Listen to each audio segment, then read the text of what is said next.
De acordo com o Código Tributário Nacional, as seguintes matérias se sujeitam ao princípio da legalidade, isto é, exigem a edição de lei, art. 97.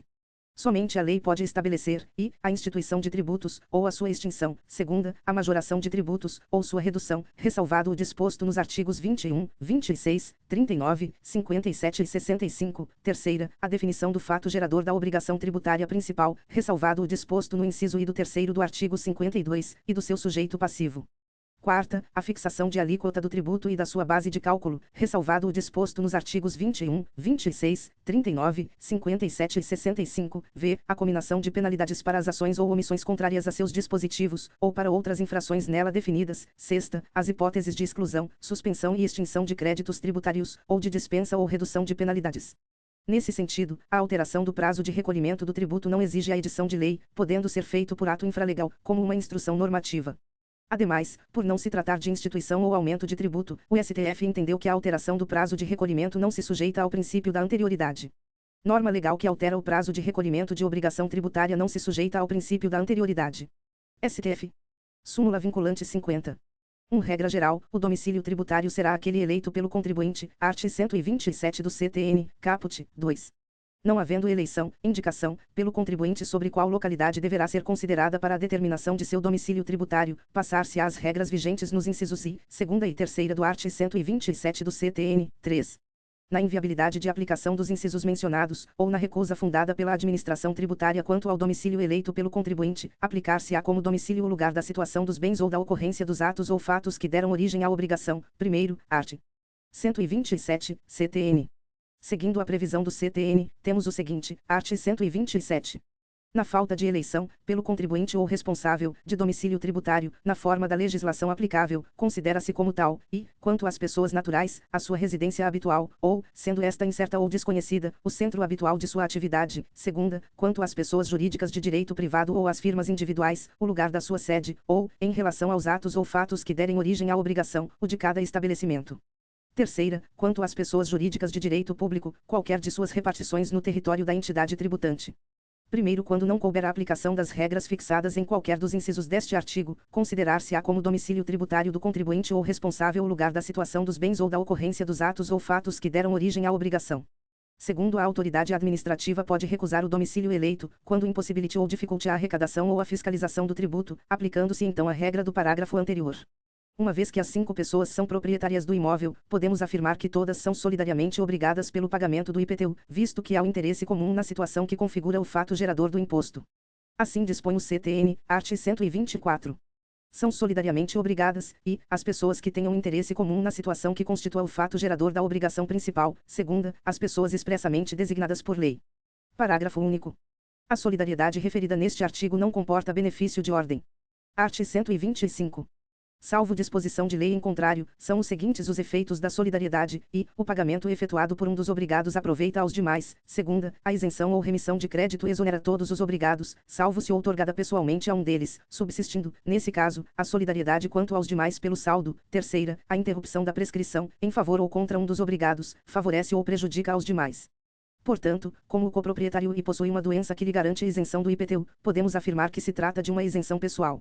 Nesse caso, exonera apenas o coproprietário e, subsistindo a solidariedade quanto aos demais pelo saldo por se tratar de uma obrigação solidária, a qual não comporta benefício de ordem, o fisco pode chamar qualquer um dos coproprietários para realizar o pagamento do imposto. Entretanto, como cada um possui apenas 20% do imóvel, é cabível a ação de regresso para reaver dos outros coproprietários a parte de cada um. Art. 100.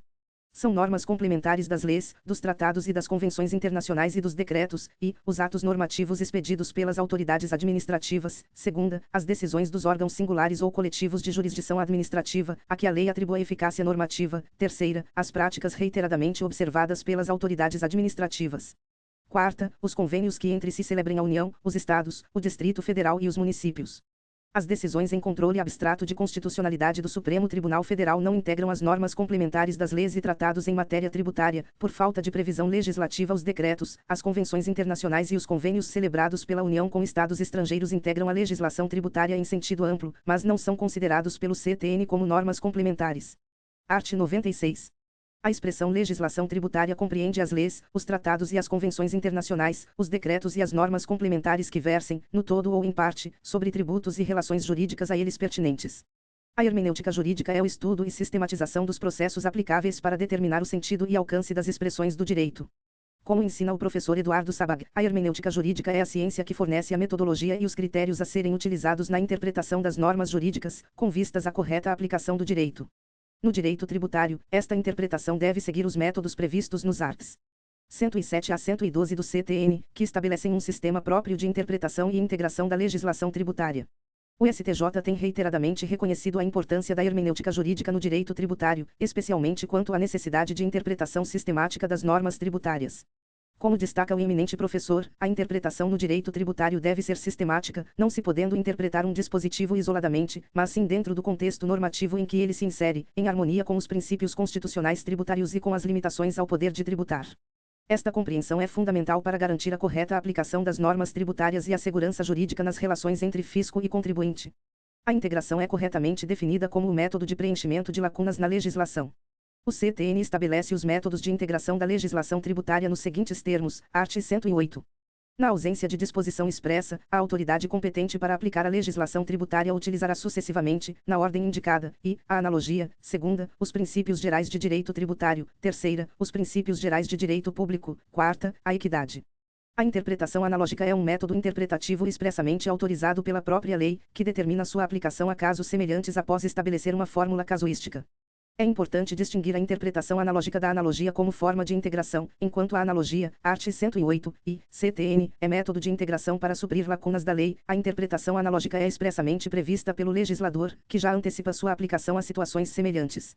O STF tem jurisprudência consolidada nesse sentido, diferenciando os dois institutos. A interpretação analógica difere da analogia, pois naquela o próprio legislador estabelece a aplicação do dispositivo a casos semelhantes, R. 346.084/PR.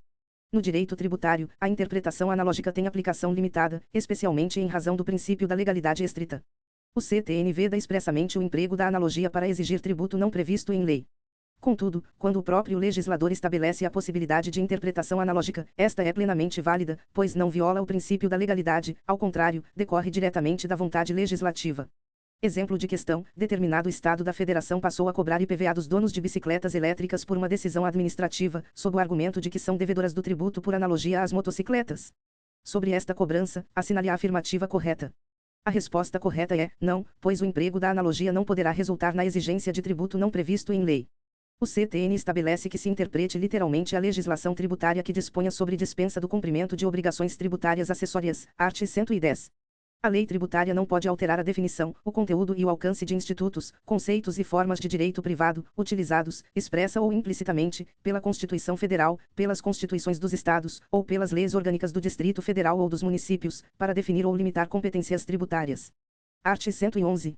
Interpreta-se literalmente a legislação tributária que disponha sobre, e, suspensão ou exclusão do crédito tributário; segunda, outorga de isenção; terceira, dispensa do cumprimento de obrigações tributárias acessórias. Art. 112. A lei tributária que define infrações, ou lhe comina penalidades, interpreta-se da maneira mais favorável ao acusado, em caso de dúvida quanto, e, à capitulação legal do fato; segunda, a natureza ou as circunstâncias materiais do fato, ou a natureza ou extensão dos seus efeitos; terceira, a autoria, imputabilidade, ou punibilidade; quarta, a natureza da penalidade aplicável, ou a sua graduação. Art. 113. A obrigação tributária é principal ou acessória. Primeiro, a obrigação principal surge com a ocorrência do fato gerador, tem por objeto o pagamento de tributo ou penalidade pecuniária e extingue-se juntamente com o crédito dela decorrente. Segundo, a obrigação acessória decorre da legislação tributária e tem por objeto as prestações, positivas ou negativas, nela previstas no interesse da arrecadação ou da fiscalização dos tributos. Terceiro, a obrigação acessória, pelo simples fato da sua inobservância, converte-se em obrigação principal relativamente à penalidade pecuniária. Art. 146. Cabe à lei complementar, terceira, estabelecer normas gerais em matéria de legislação tributária, especialmente sobre b. obrigação, lançamento, crédito, prescrição e decadência tributários. A instituição de CIDS não se submete à instrumentalização por lei complementar, mas por mera lei ordinária, cf. art. 149. Compete exclusivamente à União instituir contribuições sociais, de intervenção no domínio econômico e de interesse das categorias profissionais ou econômicas, como instrumento de sua atuação nas respectivas áreas, observado o disposto nos arts. 146, terceira, e 150, e terceira, e sem prejuízo do previsto no art. 195, sexto, relativamente às contribuições a que alude o dispositivo. No caso das pessoas jurídicas de direito público, na falta de eleição pelo contribuinte, poderá ser considerado como domicílio fiscal quaisquer de suas repartições no território da entidade tributante, CTN art. 127. Na falta de eleição, pelo contribuinte ou responsável, de domicílio tributário, na forma da legislação aplicável, considera-se como tal. E, quanto às pessoas naturais, a sua residência habitual, ou, sendo esta incerta ou desconhecida, o centro habitual de sua atividade. Segunda, quanto às pessoas jurídicas de direito privado ou às firmas individuais, o lugar da sua sede, ou, em relação aos atos ou fatos que derem origem à obrigação, o de cada estabelecimento. Terceira, quanto às pessoas jurídicas de direito público, qualquer de suas repartições no território da entidade tributante. A fixação do prazo para seu cumprimento independe de previsão em lei, pois obrigações acessórias decorrem da legislação tributária, termo que engloba, além das leis, decretos e normas complementares, atos, por excelência, infralegais. Sendo assim, podem ser reguladas por leis, decretos, atos normativos, decisões dos órgãos singulares ou coletivos de jurisdição administrativa, a que a lei atribua eficácia normativa, etc. CTN art. 96. A expressão legislação tributária compreende as leis, os tratados e as convenções internacionais, os decretos e as normas complementares que versem, no todo ou em parte, sobre tributos e relações jurídicas a eles pertinentes. Art. 100. São normas complementares das leis, dos tratados e das convenções internacionais e dos decretos, e, os atos normativos expedidos pelas autoridades administrativas. Segunda, as decisões dos órgãos singulares ou coletivos de jurisdição administrativa, a que a lei atribua eficácia normativa. Terceira, as práticas reiteradamente observadas pelas autoridades administrativas. Quarta, os convênios que entre si celebrem a União, os Estados, o Distrito Federal e os municípios. Art. 113, segundo a obrigação acessória decorre da legislação tributária e tem por objeto as prestações, positivas ou negativas, nela previstas no interesse da arrecadação ou da fiscalização dos tributos. Não se aplica, no direito tributário brasileiro, o princípio de que a obrigação acessória segue a obrigação principal. Neste ramo do direito, a obrigação acessória é independente, autônoma em relação à obrigação de conteúdo pecuniário, denominada obrigação principal. A primeira observação a ser feita é que o legislador do CTN utilizou as palavras principal e acessória num sentido bem diferente daquele estudado em direito civil. Para os civilistas, a coisa acessória presume a existência de uma coisa principal, não há acessório sem principal, pois só esta existe por si, abstrata ou concretamente. Assim, é regra que a coisa acessória siga o destino da coisa principal. A título de exemplo, o aparelho de som automotivo instalado num veículo é uma coisa acessória do veículo. Se o automóvel é vendido sem ressalva, o aparelho de som faz parte do contrato. Nessa linha, se uma determinada obrigação é nula, nula também será a respectiva cláusula penal, multa, pois o acessório segue o destino do principal, e se não há o débito, não há a multa. Sabag, 2015, p. 259, a isenção, como hipótese de exclusão do crédito tributário, não dispensa o cumprimento das obrigações acessórias dependentes da obrigação principal cujo crédito seja excluído, ou dela consequente. CTN art. 175. Excluem o crédito tributário, e, a isenção, segunda, a anistia. Parágrafo único. A exclusão do crédito tributário não dispensa o cumprimento das obrigações acessórias dependentes da obrigação principal cujo crédito seja excluído, ou dela consequente. Conforme entendimento do STJ, a responsabilidade pelo pagamento do tributo pode ser atribuída a um sujeito que deixa de cumprir com sua obrigação tributária acessória. 6. É certo que, em atenção ao art. 128 do CTN, a responsabilidade pelo pagamento do tributo pode ser atribuída a um sujeito que deixa de cumprir com sua obrigação tributária acessória, no caso, o encargo de reter e recolher ao fisco a importância devida por alguém que se encontra no polo passivo de uma obrigação principal.